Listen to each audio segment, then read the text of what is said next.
दोस्तों नमस्कार। गजब का चुनाव है ये।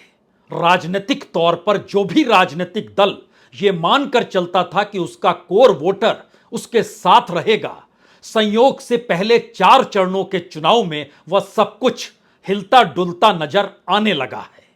और आज यानी 96 सीटों पर वोटिंग हुई चौथे चरण में, यानी इस देश की 380 सीटों पर वोटर अपना मत रख चुका है।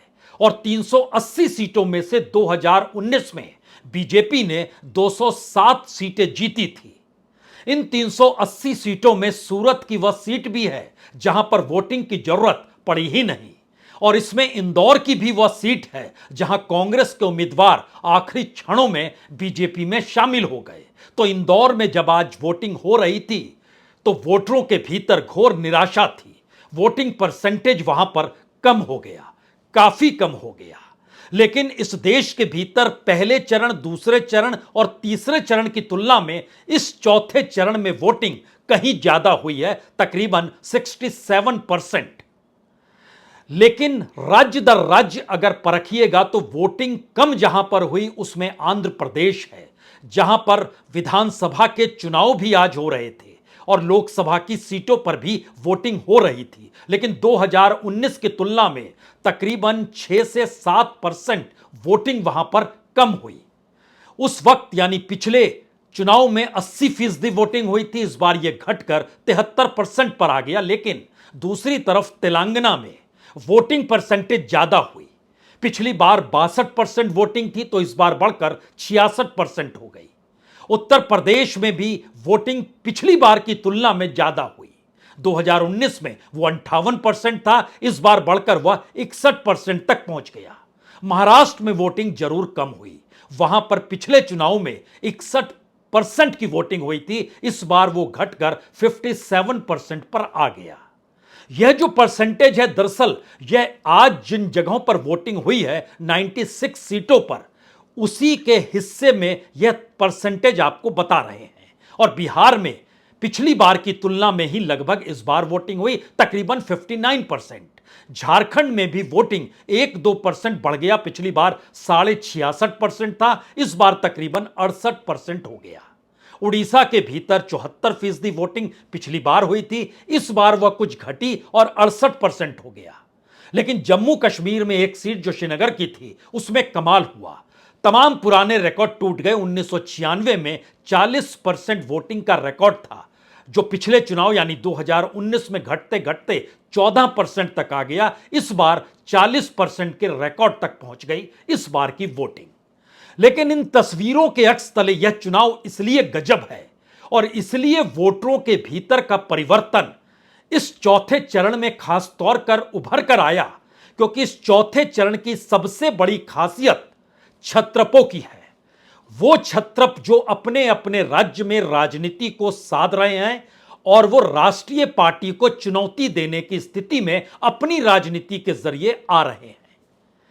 यह झटका क्या महाराष्ट्र में शिवसेना उद्धव ठाकरे की और शरद पवार ने दे दिया?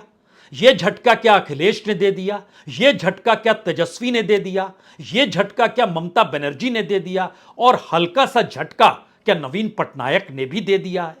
और इन परिस्थितियों के भीतर जेल में बंद हेमंत सोरेन, लेकिन वहां पर जो वोटिंग परसेंटेज बढ़ा है उसने संकेत साफ तौर पर आदिवासी इलाकों में दिए हैं कि अब लोगों के भीतर शायद झारखंड मुक्ति मोर्चा को लेकर वोटिंग परसेंटेज बढ़ता हुआ दिखाई दे रहा है। इन सारे सवालों के अक्स तले हमें लगता है आज की वोटिंग का सिलसिला अब शुरू करते हैं। बड़ी बात तो यह है कि पश्चिम बंगाल में एक बड़ी उम्मीद बीजेपी लगाए हुए है और इस बात की जानकारी ममता बनर्जी को भी है। और आज वहां पर जब वोटिंग हो रही थी, उस वोटिंग के अक्स तले जो 8 सीटों पर वोटिंग थी, वहां पर बड़ी तादाद में टीएमसी के कार्यकर्ता आज सड़कों पर ही निकले रहे। तमाम जगहों पर, कई जगहों पर झड़पें हुई, कई जगहों पर लाठीचार्ज हुआ। आपसी झड़प में एक दूसरे के खिलाफ कार्यकर्ताओं का हुजूम भी नजर आया, खासतौर से बोलपुर के इलाके में। इन सारी परिस्थितियों से हटकर देश के दूसरे हिस्सों में बहुत ज्यादा कुछ गड़बड़ी नहीं हुई। लेकिन अगर राज्य दर राज्य देखिएगा और छत्रपों की स्थिति इस चौथे चरण के अक्स तले देखना शुरू कीजिएगा तो आज हम शुरुआत महाराष्ट्र से करेंगे। महाराष्ट्र से शुरुआत करने की एक खास वजह है। आज औरंगाबाद में भी वोटिंग हुई। उसी औरंगाबाद में, जिस औरंगाबाद में पहली बार एआईएमआईएम यानी ओवैसी की पार्टी ने औरंगाबाद की सीट पिछले चुनाव में जीत ली थी। यानी शिवसेना के गढ़ में घुसकर एआईएमआईएम हैदराबाद से निकली और इस देश के भीतर पहली बार उसने दूसरी सीट पर जो 2019 में कब्जा किया वह औरंगाबाद ही थी। औरंगाबाद पूरे महाराष्ट्र का एपिक सेंटर क्यों है? मराठा आंदोलन, उसका एपिक सेंटर औरंगाबाद है। शिवसेना ने वहां पर कब्जा किया तो याद कीजिए 1988 में हिंदू मुस्लिम दंगे हुए थे। उसके बाद वोटरों का ध्रुवीकरण कुछ ऐसा हो गया कि शिवसेना, जो महाराष्ट्र की राजनीति के भीतर एंटी मुस्लिम मानी जाती रही और उस पूरे पीरियड में बीजेपी उनके साथ रही। औरंगाबाद में उनको कोई हरा नहीं पाया, लेकिन पिछले चुनाव में एक निर्दलीय उम्मीदवार ने 2.5 लाख वोट ले लिए तो एक झटके में एआईएम के उम्मीदवार चुनाव जीत गए और उन्होंने जो चुनाव जीता था पिछली बार वो तकरीबन 10-14 हजार से वोट जीता था। लेकिन इस बार देखिए वही शिवसेना जो 1988 के दंगों के बाद की राजनीति में औरंगाबाद में जीत रही थी चुनाव, 2024 के चुनाव में मुस्लिम इलाकों से उसे वोट पड़े। यह कौन सी राजनीतिक परिस्थितियां हैं जिसने औरंगाबाद की स्थिति को क्या बदल दिया? क्योंकि वहां पर एआईएमआईएम के इम्तियाज अली, जो एक वक्त पत्रकार हुआ करते थे, वह चुनाव लड़ रहे थे और सामने उनके शिवसेना 2 हिस्सों में बटी हुई थी। एक तो वो शख्स थे जो लगातार जीतते आ रहे थे, वो उद्धव ठाकरे के साथ चंद्रकांत खैरे, और दूसरे शिंदे ग्रुप की शिवसेना ने संदीपन राव भुमरे को उतारा चूंकि वह मराठा हैं, 5 बार के एमएलए उस इलाके में रह चुके हैं। तो माना गया कि शिवसेना के वोट आपस में कटेंगे बटेंगे। लेकिन हमने पहले ही संकेत दिया कि इस चुनाव में बिल्कुल 1 to 1 की स्थिति है, आमने सामने की स्थिति है, इसलिए कोई भटकाव किसी में नहीं है। तो जिस औरंगाबाद की सीट पर पिछली बार एआईएमआईएम जीती थी, इस बार शिंदे गुट के मराठा उम्मीदवार के उतरने के बावजूद भी पलड़ा वहां पर उद्धव ठाकरे की शिवसेना का कहीं मजबूत रहा। यह एक संकेत है महाराष्ट्र के भीतर की उस राजनीति का जिसमें राजनीति ही नहीं बदली बल्कि वोटर भी बदल गया, और इसका असर पहली बार महाराष्ट्र की हर उस सीट पर नजर आने लगा। महाराष्ट्र की 11 सीटों पर वोटिंग हुई। नंदुरबार, जलगांव, रावेर, जालना, औरंगाबाद, मावेल, पुणे, शिरूर, अहमदनगर, शिरडी और बीड़। इन जगहों पर अगर आप जाएंगे तो महाराष्ट्र में इन सीटों पर तकरीबन 7 सीटों पर बीजेपी ने जीत हासिल की थी। एनसीपी भी 1 सीट जीती थी, शिवसेना 2 सीट जीती थी, एआईएमआईएम 1 सीट जीती थी। लेकिन 2024 का चुनाव तो गजब का है, और इस गजब के चुनाव के भीतर ध्यान दीजिए तो महाराष्ट्र की राजनीति में नंदुरबार में पहली बार लगा कि बीजेपी के जो एमपीज हैं चुनाव लड़ रहे हैं उनके सामने मुश्किल है। कुछ जगहों पर तो बीजेपी ने अपने एमपीज को बदल दिया, लेकिन जहां नहीं बदला वहां भी मुश्किल है। और जलगांव में बीजेपी की स्मिता वाघ मैदान में, पहले उन्मेष पाटिल वहां से चुनाव जीते थे, उनके प्रति राय अच्छी नहीं बनी। जो सर्वे बीजेपी ने कराया तो स्मिता वाघ को दिया था। लेकिन शिवसेना ठाकरे के करण पवार यहां पर चुनौती देते हुए नहीं बल्कि कई कदम आगे नजर आने लगे। नंदुरबार में गोवाल वाडवी और हिना गावित के बीच चुनौतीपूर्ण मुकाबला खुलकर नजर आने लगा। रवेर में बीजेपी के रक्षा खड़से जो वहां पर सांसद हैं, उनके सामने शरद पवार के श्रीराम पाटिल जो एनसीपी के हैं वह चुनौती दे रहे हैं। जालना में बड़ी मुश्किल हो गई बीजेपी के राव साहब दादाराव दानवे, जिनको हराना कोई सोच नहीं सकता था। कल्याण काले जो कांग्रेस के एमएलए वहां पर, वह भी चुनौती दे रहे हैं, हालांकि वह एक कदम पीछे हैं लेकिन चुनौती दे रहे हैं।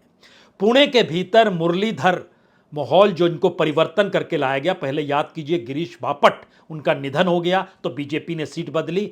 बीजेपी ने वहां पर मुरलीधर को खड़ा किया। कांग्रेस के रविंद्र धानकर जो कि कस्बा पेट से एमएलए थे, इनकी ताकत झटके में बढ़ती हुई दिखाई दी और उनके प्रति वोटरों का रुझान गजब का नजर आया। तो पुणे खेल कर सकता है। कोकणस्थ ब्राह्मणों के तौर पर, आरएसएस के गढ़ के तौर पर भी परखिए, यह स्थिति वहां बदल सकती है। अहमदनगर में बीजेपी के सुजय रामकृष्ण विखे पाटिल, इनकी अपनी ताकत शुगर लॉबी जो है उसके जरिए है, लेकिन काउंटर में शुगर लॉबी के पहचान के तौर पर शरद पवार की रही है।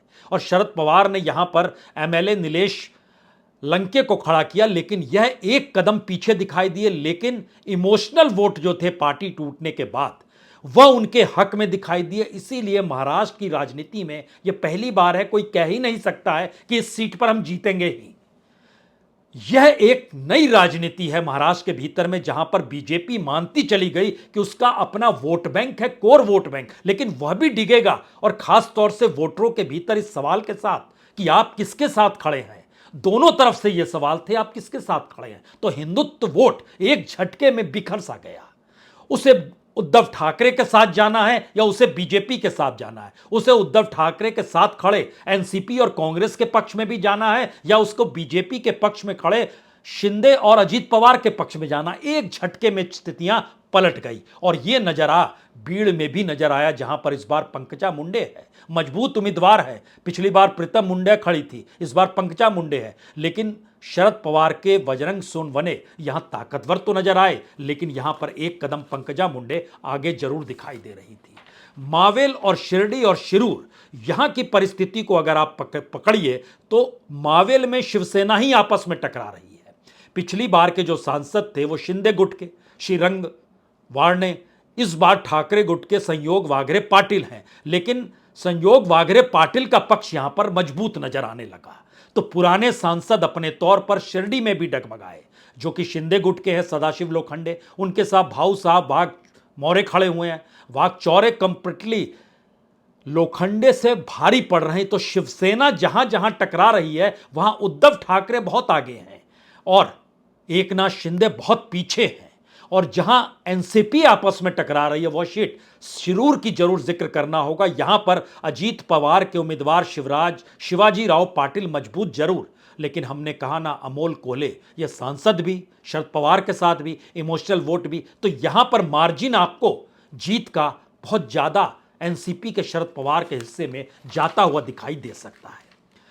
अब सवाल है कि इस देश में दूसरा बड़ा राज्य है महाराष्ट्र। अगर यह स्थिति है तो आप कहेंगे उत्तर प्रदेश का बताइए। उत्तर प्रदेश में तो सबसे ज्यादा सीट है। और जानकर हैरत होगी कि उत्तर प्रदेश की जिन 8 सीटों पर तो बड़ी चुनौतीपूर्ण स्थिति है उत्तर प्रदेश में, खासतौर से 13 सीट, उन 13 सीट पर बीजेपी ने कब्जा किया। और बीजेपी के साथ मुश्किल यह हो गई कि वहां पर उसने तमाम उम्मीदवारों को उन्हीं को उतारा, सिर्फ 2 जगह पर चेंज किया उसने अपने सांसदों को, वह बहराइच और कानपुर है। और दोनों जगह बीजेपी के लिए मुश्किल है। जो उम्मीदवारों को बदला बहराइच और कानपुर में, वहां पर भी मुश्किल। कानपुर में उन्होंने रमेश अवस्थी को उतारा, सत्यदेव पचौरी पिछली बार जीते थे। और बहराइच की जो जानकारी निकल कर आई, हमारी टीम ने बताया, उसके मुताबिक वहां पर आनंद गोंड, इससे पहले अक्षवर लाल हुआ करते थे वहां पर, उनको चेंज किया। दोनों की स्थिति नाजुक। और समाजवादी पार्टी दोनों जगहों पर कहीं ज्यादा मजबूत। समाजवादी पार्टी का मतलब कानपुर में कांग्रेस कहना होगा। वहां पर कांग्रेस इंडिया गठबंधन की तरफ से आलोक मिश्रा मैदान में यो चुनौती दे रहे हैं। बहराइच में समाजवादी पार्टी आगे चल रही है। बाकी 11 जगहों पर तमाम बीजेपी के सांसद ही मैदान में उतरे। लेकिन इसमें सबसे बड़ा पेच यह है कि खीरी के भीतर जो ताकत के साथ अजय मिश्रा टेनी नजर आते हैं, वह हो सकता है चुनाव जीत जाए, लेकिन मार्जिन इस बार 1 लाख के अंदर आ जाएगा। यह स्थिति खीरी में भी नजर आई। वो हार भी सकते हैं, लेकिन जीतेंगे तो 1 लाख के भीतर ये चीजें नजर बहुत साफ तौर पर आएगी। इसके बाद जब आप अलग अलग जगहों पर देखेंगे, उसमें दूसरा नाम उन्नाव का भी लेना होगा। उन्नाव में साक्षी महाराज, वो कितने भी वोट से पिछली बार जीते हों, लेकिन इस बार उनकी भी वही स्थिति है जो टेनी की स्थिति है। जीतेंगे तो 1 लाख के भीतर और कहीं निपट ना जाएं, क्योंकि अनु टंडन सामने खड़ी है। अपने तौर पर साक्षी महाराज ताकतवर उम्मीदवार हैं, बहुत लंबे समय से सांसद हैं। लेकिन अगर यह मुश्किल है तो अगला सवाल होगा शाहजहांपुर में क्या होगा, धौरहरा में क्या होगा, सीतापुर में क्या होगा, हरदोई में क्या होगा, उन्नाव में, मिश्रिख में क्या होगा। मिश्रिख और सीतापुर चुनौती देती हुई परिस्थितियों के बीच है। सांसदों के मुकाबले कोई बहुत महत्वपूर्ण उम्मीदवार नहीं है, लेकिन हमने कहा ना, यह वोटरों का चुनाव है।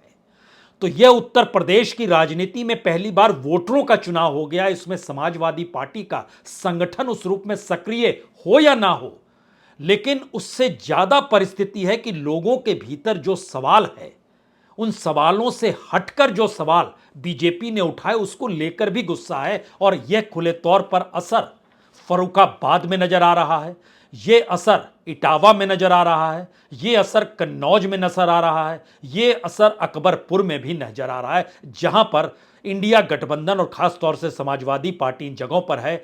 जहां पर जिक्र अखिलेश यादव कन्नौज का है, तो पिछली बार सुब्रत पाठक वहां जीते जरूर थे, लेकिन इस बार एकजुटता और तमाम वोट जो खास तौर से यह समझिए कि उत्तर प्रदेश में पहली बार मुस्लिम और दलित वोट के मद्देनजर बीएसपी का जिक्र बार बार होता है।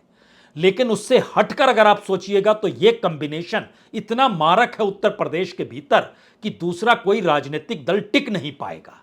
और उसमें ओबीसी का छौंक लग चुका है उत्तर प्रदेश में राजनीतिक दलों के जरिए, और खास तौर से यह छौंक उस पार्टी ने लगाया है जिस कभी भी राजनीतिक तौर को जाति के तौर पर देखती नहीं थी, कांग्रेस और राहुल गांधी।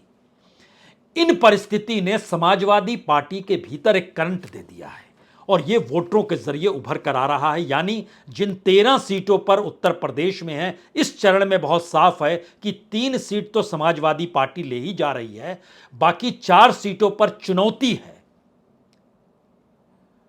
4 सीटों पर चुनौती है और 3 सीट ऐसी है जिसमें मार्जिन 1 लाख के भीतर अगर बीजेपी जीत जाती है तो आपके सामने एक तस्वीर साफ हो रही होगी। ऐसी स्थिति आ गई क्या जहां पर वोटर तय करने लगा उत्तर प्रदेश से सटे हुए बिहार की स्थिति को देखिए। यह आपको और ज्यादा चौंकाएगा, क्योंकि बिहार के भीतर दरभंगा, समस्तीपुर, बेगूसराय, मुंगेर, उजियारपुर, इन 5 जगहों पर वोटिंग में बिहार में 3 सीट पर बीजेपी जीती थी पिछली बार। वो दरभंगा थी, वो बेगूसराय था और वो उजियारपुर थी। लेकिन इस बार संकट बीजेपी के सामने उजियारपुर में बड़ा है। एलजेपी समस्तीपुर में थी, वहां मुश्किल है क्योंकि वहां पर आपस में ही टकराव बहुत ज्यादा है। आपस में टकराव का मतलब क्या है? जनता दल यूनाइटेड के भीतर रहे 2 नेता, उन एक की बेटी है, एक का बेटा है, वो मैदान में आमने सामने खड़े हैं और एलजेपी से वहां पर चुनाव लड़ रही है समस्तीपुर में शामवी चौधरी, और दूसरी तरफ कांग्रेस के सन्नी है। इनको चेंज करके उतारा गया है। और यह भी समझना होगा, पिछली बार रामचंद्र पासवान जीते थे। इस बार राजनीतिक समीकरण जातीय आधार पर और वोटरों के मुद्दों के आधार पर समस्तीपुर एलजेपी के लिए एक मुश्किल सवाल है। और इस मुश्किल सवाल के साथ जनता दल यूनाइटेड की जो ललन सिंह की सीट है, मुंगेर की सीट, वहां पर हालांकि आरजेडी ने अनीता देवी महतो को उतारा है, लेकिन ललन सिंह की जीत शायद तय मानी जा रही है। और उसके अलावे दरभंगा की सीट हो, समस्तीपुर की सीट हो और उजियारपुर की सीट हो, यह डामाडोल है। तय सीटों में एक जीत के साथ बेगूसराय की सीट गिरिराज सिंह की जो है वह भी लगभग तय मानी जा रही है, जीतेंगे। पिछली बार की तुलना में लगभग 4 लाख से ज्यादा वोटों से उन्होंने कन्हैया कुमार को उतारा था और माना जा रहा था कन्हैया कुमार अगर दोबारा उतर गए तो फिर वो हरा देंगे। लेकिन इस बार सीपीआई के अवधेश कुमार राय वहां से उतरे हैं, लेकिन ज्यादा ताकत और मजबूती के साथ गिरिराज सिंह वहां पर खड़े हुए हैं। कैसे कैसे वोटरों के अनुकूल परिस्थितियां हैं, इसका एक नजारा आदिवासी बेल्ट में झारखंड के भीतर नजर आता है, जहां पर सिंहभूम और खूंटी दोनों बड़ी महत्वपूर्ण जगह है। इसलिए क्योंकि सिंहभूम में पिछली बार गीता कोड़ा कांग्रेस से जीती थी, इस बार गीता कोड़ा बीजेपी में शामिल हो गए और बीजेपी ने टिकट दे दिया, तो यहां पर कांग्रेस ने नहीं बल्कि झारखंड मुक्ति मोर्चा के जोबा मांझी खड़े हैं। जोबा मांझी चुनौती नहीं दे रहे हैं, एक कदम आगे खड़े हैं। गीता कोड़ा का नाम आते आते आपको कोड़ा सरकार भी याद आ रही होगी, उस दौर का घपला घोटाला भी याद आ रहा होगा। इन राजनीति के भीतर का असर खूंटी में भी है। खूंटी में अर्जुन मुंडा ने पिछली बार तो सेंध लगा ली थी, लेकिन इस बार स्थिति उनके अनुकूल नजर नहीं आ रही है। और कालीचरण मुंडा कांग्रेस के आदिवासी वोट बैंक एक साथ नए समीकरणों के मद्देनजर पहली बार अपने नेता को जेल में जाते हुए जब देखा है उसने, और जिस तरीके से पूरा परिवार निकलकर चुनाव प्रचार कर रहा है, खूंटी की सीट जो रांची के बिल्कुल सटा हुआ इलाका है अर्जुन मुंडा के, उनके सामने मुश्किल है। रांची से सटा हुआ लोहरदग्गा का इलाका भी है, जहां पिछली बार जो जीते थे और इस बार जो जीते हैं बीजेपी, उसमें चेंज किया गया। पिछली बार सुदर्शन भगत जीते थे, इस बार वहां पर समीर उरांव को लाया गया। समीर उरांव राज्यसभा के सदस्य हैं और वो शेड्यूल्ड ट्राइब मोर्चा जो राष्ट्र के भी राष्ट्रीय अध्यक्ष हैं बीजेपी के भीतर, लेकिन इस पद को पाने के बावजूद भी 2019 में कांग्रेस को छोड़कर बीजेपी में गए, फिर बीजेपी को छोड़कर दोबारा कांग्रेस में आए सुखदेव भगत। इनका पलड़ा यहां भारी है बनिस्पत बीजेपी के उम्मीदवार के इनकी स्थिति अच्छी है। पलामू में बीजेपी के विष्णु दयाल राम और आरजेडी की ममता भुइयां जो हैं ये बीजेपी छोड़कर आरजेडी में शामिल हुई हैं, लेकिन इसका ये मतलब नहीं है कि वो ताकतवर हो गई। वो चुनौती दे रही है। ताकतवर विष्णु दयाल राम पलामू में हैं जरूर, लेकिन बावजूद इसके यह सीट भी हिल सकती है, यानी झारखंड के भीतर कुछ आप अलग देख सकते हैं, इससे इनकार बिल्कुल ना कीजिएगा। और आदिवासी बहुल इलाकों में एक उड़ीसा का इलाका भी है। उड़ीसा में भी ऐसा नहीं है कि आदिवासी एक साथ एक मुश्त पूरे तरीके से बीजेपी के वनवासी के आश्रय है, या फिर नवीन पटनायक जिनके बारे में कहा जाता है वो कितने संवाद आदिवासियों से बना सकते हैं, लेकिन सवाल नवीन पटनायक का नहीं है। वो तो उस विरासत को लिए हुए हैं जिस विरासत के आश्रय उड़ीसा के भीतर आदिवासी अपने साथ उस परिवार को देखता है, और शायद यहीं पर बीजेपी ने भूल कर दी। वो मानकर चल रही थी कि उड़ीसा और बंगाल में वो बड़ा सेंध लगाएगी, लेकिन जो नजर आया उसमें काला हांडी, जहां पर बीजेपी की मालविका देव उम्मीदवार चेंज किया गया, सांसद इससे पहले वसंत कुमार पांडा थे, उनको हटाया गया, मालविका देव को लाया गया, लेकिन बीजेडी ने लंबोदर नियाल को उतारा। कांग्रेस यहां मायने बहुत नहीं रखती है, कांग्रेस ने उम्मीदवार तमाम जगहों पर उतारे, लेकिन वह उनके पक्ष में वोट जो आप फाइनल देखिएगा वो जानकर हैरत कीजिएगा, 5% से ज्यादा वोट भी कांग्रेस के पक्ष में यहां पर आपको जाता हुआ दिखाई नहीं देगा, यानी लड़ाई बहुत सीधी है। और बीजेडी ने चुनौती दी, और सिर्फ कालाहांडी नहीं बल्कि नवरंगपुर में अगर देखिए तो बीजेडी ने नवीन पटनायक ने रमेश चंद्र मांझी वहां पर पिछली बार सांसद थे, इस बार बदलकर प्रदीप मांझी को दे दिया, और माना गया कि उस सीट पर कमजोर पड़ेगी बीजेडी, और बालभद्र मांझी सामने खड़े थे। लेकिन इन सब के बीच भी कांग्रेस के भुजबल मांझी भी वहां पर सामने। कांग्रेस किसके वोट काटेगी इन दोनों में से, उससे तय हो जाएगा कि इन दोनों में से कौन जीतेगा, यानी दोनों आपस में जबरदस्त तरीके से टकरा रहे हैं। 2-3% के वोट का हेरफेर है, जिसके वोट कटे दूसरे के हिस्से में आए वो जीत गया चुनाव। और बहरामपुर में भी यही स्थिति है, वहां पर बीजेपी के प्रदीप कुमार पाणिग्राही हैं, लेकिन बीजेडी ने अपने पुराने सांसद चंद्रशेखर साहू को हटाया, भृगु बख्शी पात्रा को लेकर आए, और यह सीट पर बीजेपी मानकर चल रही है कि वह जीत जाएगी, जो इससे पहले जिक्र हो रहा था। लेकिन यहां पर भी चुनौती देने वाली स्थिति है, यानी बीजेडी की सीटों को बीजेपी ले जाएगी, यह स्थिति कोई बनती हुई दिखाई नहीं दे रही है। कोरापुट में कांग्रेस के एमपी सप्तगिरी थे, बीजेपी ने यहां कालेराम मांझी को उतारा, बीजेडी ने भी वहां पर हिकाका को उतारा, लेकिन इस सीट पर यह कांग्रेस की जो सीट है यह कांग्रेस के पास रह नहीं पाएगी, क्योंकि वोटिंग का जो पूरा स्टाइल था वो बीजेपी वर्सेस बीजेडी का पूरा चुनाव को बना दिया गया, और नवीन पटनायक ने भी चाहा कि यह चुनाव वैसा ही बन जाए। और इस तरीके से आमने सामने वाले चुनाव का असर अब बंगाल में नजर आ रहा है, जहां पर हम जिक्र आपसे कर रहे थे कि क्यों टीएमसी का कार्यकर्ता आज सड़क पर है। उसकी वजह यह है कि उसने हर जगह पर चीजों को रोका, अपने अनुकूल किया, वो कोई भी इलाका हो, खासतौर से जहां पर कीर्ति आजाद चुनाव लड़ रहे हैं, वहां पर हिंसा और झड़प की जानकारी आई, जो जानकारी निकल कर आई। इस परिस्थिति के भीतर में वेस्ट बंगाल के भीतर अगर देखिए तो आसनसोल में शत्रुघ्न सिन्हा और अहलूवालिया इस बात को कह के गए थे कि मेरा तो जन्म ही यहां पर हुआ है, लेकिन टीएमसी का ऑर्गेनाइजेशन गजब तरीके से वहां पर नजर आया, और बूथ दर बूथ ना सिर्फ आसनसोल बल्कि बोलपुर में, रानाघाट में, इन तमाम जगहों पर बीजेपी के सांसद रहे हुए हैं। तो क्या ऐसा हो रहा है कि बीजेपी की सीट ममता बनर्जी तो नहीं छीन लेगी? यह स्थिति भी आ सकती है, क्योंकि बीजेपी के जहां सांसद है, रानाघाट में बीजेपी के जगन्नाथ सरकार, बोलपुर में असीत कुमार मल जो टीएमसी के सांसद थे, उनके सामने बीजेपी की प्रिया साहा। इन सारी परिस्थितियों में आपके जहन में एक चीज और होगी, फिर कांग्रेस और लेफ्ट कहां पर है? वो कहीं नहीं है। लेकिन उसके बावजूद भी बहरामपुर में अधीर रंजन चौधरी का पलड़ा एक कदम आगे है सिर्फ। वहां पर यूसुफ पठान कोई मायने नहीं रखते हैं, लेकिन टीएमसी का ऑर्गेनाइजेशन बहुत मायने रखता है, यह खुलकर नजर आया। कृष्णानगर में महुआ मोइत्रा एक कदम आगे हैं, बीजेपी की अमृता रॉय से बहुत आगे हैं।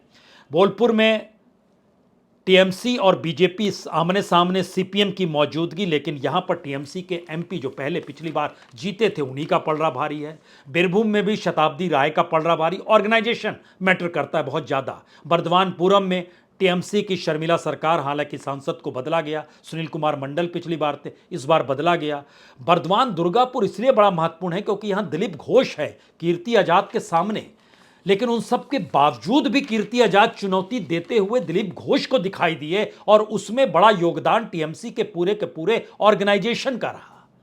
यह मैसेज अपने तौर पर बड़ा हो गया है और राजनीतिक तौर पर मैसेज दे रहा है। क्या वोटर भी बदला, ऑर्गेनाइजेशन मायने रखा, छत्रपों ने चुनौती खुलकर दे दी। और इन परिस्थितियों के भीतर जो खास तौर से एक पूरी लंबी लिस्ट होती है कि आखिर यहाँ बड़े बड़े वीवीआईपी अपने तौर पर चुनाव लड़ रहे थे, लेकिन इसके अक्स तले अगर आप देखिए तेलंगाना के भीतर, तेलंगाना की जो 4 हॉट सीट मानी जाती है, चारों सीट कमोवेश वैसी ही रहेगी। हैदराबाद में ओवैसी एक कदम आगे हैं, सिकंदराबाद में जी कृष्ण रेड्डी एक कदम आगे हैं, करीमनगर में बीजेपी के बंदी संजय कुमार हैं, उनकी मौजूदगी अच्छी है। निजामाबाद में अरविंद धर्मापुरी हैं, उनकी मौजूदगी आखी है। लेकिन अगला सवाल यह है कि बीजेपी ने कहा था हम बड़ी सेंध लगाएंगे तेलंगाना में, सिर्फ एक सीट नजर आई जो महबूब नगर की है, वहां पर बीजेपी चुनाव जीत सकती है। लेकिन एक बड़ी छलांग कांग्रेस लगाने जा रही है। पिछली बार वो सिर्फ 3 सीट जीती थी, इस बार उसको 10 तक पहुंच सकती है या उसको पार कर लेगी। और जो नजर हमारी टीम ने वहां पर लोगों से बातचीत करके निकाली, उसमें वारंगल की सीट, महबूबाबाद की सीट, खम्माम की सीट, पेड़ाबल्ली, जहीराबाद, मेढक की सीट जहां से एक बार इंदिरा गांधी भी चुनाव लड़ने गई थी, चवल्ला की सीट, नागर कुरनूल की सीट, रेमंता रेड्डी की अपनी साख, 10 महीने हुए हैं सत्ता में आए हुए, उसके बावजूद भी भरोसा। और राहुल गांधी की यात्रा के दौर में इस परिस्थिति में सबसे बड़ा नुकसान टीआरएस से बनी बीआरएस को हुआ, जिसका पूरा सुपड़ा साफ हो गया और यह हो सकता है वह एक भी सीट ना जीते, एकमात्र सीट एआईएमआईएम अपने तौर पर जीत के ले जाए। शायद यह एक स्थिति है और शायद इसीलिए यह सवाल इस दौर में कहीं बड़ा हो गया है कि आखिर में वह कौन सी तस्वीर इस देश के सामने इन 4 चरणों के बाद उभर कर सामने आएगी। लेकिन जो वीवीआईपी का जिक्र होता है उसमें एक चीज और समझ लीजिए, पश्चिम बंगाल में अधीर रंजन चौधरी, बर्दवान दुर्गापुर में कीर्ति आजाद, आसनसोल में शत्रुघ्न सिन्हा और बीरभूम में शताब्दी राय वोटिंग परसेंटेज के लिहाज से ये आपको चौंका सकते हैं। और इस चौंकाने वाली परिस्थिति में एक चीज और जान लीजिए, क्योंकि आखिरी हिस्से में जब आप एक तस्वीर आपके सामने आएगी तो उसमें यह समझिए कि 2009 में बीजेपी ने सिर्फ 10 सीटें जीती थी 96 में से। मोदी पहली बार चुनाव लड़ रहे थे तो बीजेपी 38 सीट जीती, पिछली बार 42 सीट जीती। इस बार ये घटकर 2009 तक तो नहीं पहुंचेगी, लेकिन ये 42 से घटकर एक झटके में 20 और 25 सीट से ज्यादा की स्थिति में आ नहीं पा रही है। कांग्रेस का कहने का यहां जिक्र नहीं है, कांग्रेस 2009 में तो जबरदस्त थी, इन 96 में से 51 सीट उसने जीती थी, लेकिन पिछले चुनाव में सिर्फ वह 6 सीट जीत पाई। उसके लिए सबसे मुश्किल सवाल मध्य प्रदेश का है। मध्य प्रदेश के भीतर यह पूरा मालवा निमाड़ का इलाका है जहां पर जबरदस्त पकड़ आरएसएस की है और वहां बीजेपी घुस नहीं पाई, कांग्रेस घुस नहीं पाई। और बीजेपी को इसका लाभालाभ आज से नहीं, 1988 से ही मिलते चला रहा है, उस पीरियड से 1984 से मिल रहा है। उस पीरियड से अगर देखिएगा तो बीजेपी ने लगातार आगे कदम बढ़ाया है। आखिरी सवाल, जो तस्वीर उभर कर आ रही है उसमें पहले, दूसरे, तीसरे और अब चौथे चरण में कुल मिला के 379 सीटों पर वोटिंग हुई। एक सूरत जोड़िएगा तो 380 सीट, उसमें से 206 सीट पिछली बार बीजेपी जीती थी। इस बार वो घटकर, ओवरऑल जो घटकर तस्वीर निकल कर आ रही है वो 150 के नीचे पहुंच चुकी है। और यह खतरे की घंटी चौथे चरण के बाद छत्रपों ने दिखाई है, उन छत्रपों ने जिनको हाशिए पर माना गया। लेकिन इस बार तस्वीर बहुत साफ है, 272 का आंकड़ा छूने की स्थिति में कोई नहीं होगा। बहुत बहुत शुक्रिया, बहुत बहुत शुक्रिया।